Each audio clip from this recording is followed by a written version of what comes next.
Russia unleashed massive missile and drone strikes across Ukraine overnight. At least 4 people have been killed and over 100 others have been injured in what authorities say is one of the biggest area assaults on Kyiv.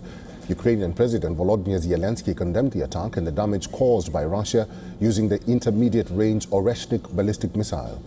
Video footage showed missiles hitting the ground, creating flashes of light and explosions, with smoke rising from the impact sites. Air defense systems were also seen engaging incoming projectiles across the Ukrainian capital's skyline. Ukraine's Air Force say the overnight Russian barrage involved 600 drones and 90 missiles.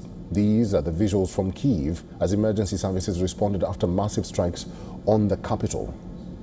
As rescue operations continue in Kyiv, Zelensky visited the strike's site after a massive Russian attack. He even said on Telegram that the attack had almost destroyed the Chernobyl Museum and hit a building that housed the office of Germany's ARD broadcaster.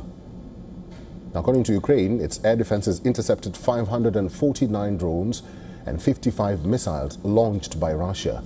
A residential building located close to the government district shook from the explosions as dozens of people took shelter in an underground metro station in central Kyiv.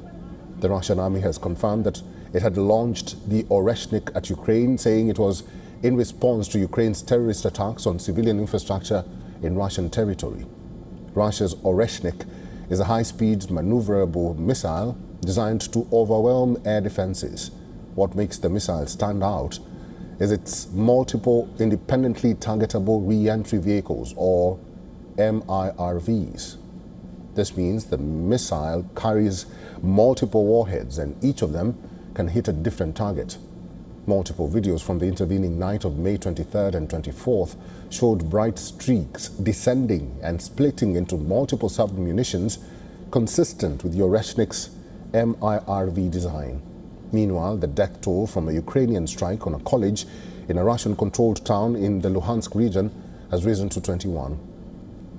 The strike, dubbed as one of the deadliest Ukrainian drone barrages in months, wounded 42 people.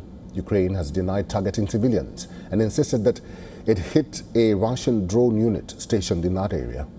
As fighting continues between Russia and Ukraine, Norway's Prime Minister has admitted that its involvement in the war is now a possibility as the country shifts to total defense mode in light of its proximity to Russia and the conflict in Ukraine. Norway's civil defense authorities are preparing about 18,600 shelters which can protect a little less than 50% of the country's population.